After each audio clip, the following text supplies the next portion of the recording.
മുഖ്യമന്ത്രിയും മന്ത്രിമാരും നിരത്തുകളിലൂടെ ഹോൺ മുഴക്കി പായുന്നത് നിയമം ലംഘിച്ച്. ഇവരുടെ വാഹനങ്ങളിലെ ഹോണുകളുടെ മുഴക്കം ഹൃദയാഘാതത്തിനും ഗർഭസ്ഥ ശിശുക്കളുടെ മരണത്തിനും വരെ കാരണമായേക്കാം. പൊതുജനത്തെ ഗുരുതര ആരോഗ്യ പ്രശ്നങ്ങളിലേക്ക് നയിക്കുന്ന ഈ നിയമലംഘനത്തിന് കുടപിടിക്കുന്നതാകട്ടെ നിയമപാലകരും. ഏഷ്യാനെറ്റ് ന്യൂസ് അന്വേഷണം. സുരക്ഷിത ശബ്ദത്തിന് ആഭ്യന്തരമന്ത്രിയുടെ പ്രഖ്യാപനം. എല്ലാ ആളുകളുടെയും ചെവി പൊട്ടത്തക്ക നിലയിലാണ് ഹോൺ അടിച്ചുകൊണ്ട് പോകുന്നത്. അതിന് നിയന്ത്രണമുണ്ടാകും. ഞങ്ങൾ ആലോചിക്കുന്നത് മന്ത്രിമാരുടെ സ്പീഡ് കൂടി കുറയ്ക്കാനുള്ള നടപടി. ഇത്രയും വലിയ ശബ്ദമലിനീകരണമുണ്ടാക്കി കേരളത്തിന്റെ കരണം പൊട്ടിച്ചു പായുന്നത് മറ്റാരുമല്ല, സംസ്ഥാനത്തിന്റെ മുഖ്യമന്ത്രി.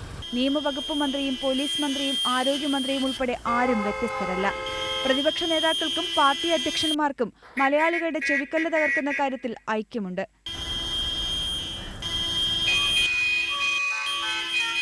കേന്ദ്ര മോട്ടോർ വാഹന ചട്ടമനുസരിച്ച് പാസഞ്ചർ കാറുകൾക്ക് ഉപയോഗിക്കാവുന്ന ഹോണിന്റെ ശബ്ദദൈർഘ്യം 82 ഡെസിബൽ.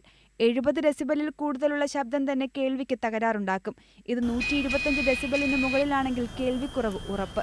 എന്നാൽ മുഖ്യമന്ത്രി അടക്കമുള്ളവരുടെ കാറുകളിൽ 125 ഡെസിബൽ ശബ്ദദൈർഘ്യമുള്ള 2 മുതൽ 4 വരെ മെഗാസോണിക് ഹോണുകൾ അകത്തും പുറത്തുമായി പിടിപ്പിച്ചിട്ടുണ്ട്. നിരോധിക്കപ്പെട്ട എയർ ഹോണുകളേക്കാൾ തരംഗദൈർഘ്യമുണ്ട് ഈ ഹോണുകൾക്ക്. ഈ ശബ്ദം സ്ഥിരമായി കേട്ടാൽ സ്ഥായിയായ കേൾവിക്കുറവും ഹൃദയാഘാതവും വരെ സംഭവിക്കാം. മന്ത്രിമാരുടെ വാഹനമാകുമ്പോൾ കേന്ദ്ര മോട്ടോർ വാഹന ചട്ടത്തിന് എന്ത് പ്രസക്തി? 120 ഡെസിബിളിലൊക്കെയുള്ള ശബ്ദങ്ങൾ ഈ ഗർഭിണികൾ കേൾക്കുകയാണെങ്കിൽ അത് അബോർഷന് തന്നെ പലപ്പോഴും ഉണ്ടാകാറുണ്ട്. മോട്ടോർ വാഹന നിയമപ്രകാരം അഗ്നിശമന സേന, പോലീസ്, ആംബുലൻസ്, മോട്ടോർ വകുപ്പുകളുടെ വാഹനങ്ങൾ എന്നിവയ്ക്ക് മാത്രമേ പരിമിതമായ അളവിലെങ്കിലും ഇത്തരം ഹോണുകൾ ഉപയോഗിക്കാനാകൂ. വേലി തന്നെ വിളവ് തിന്നുന്ന അവസ്ഥ. ഭരണാധികാരികളുടെ നിയമലംഘനത്തിന് നിയമപാലകർ കൂട്ടുനിൽക്കേണ്ടി വരുന്നു. PR Praveena, Asianet news, Thiruvananthapuram.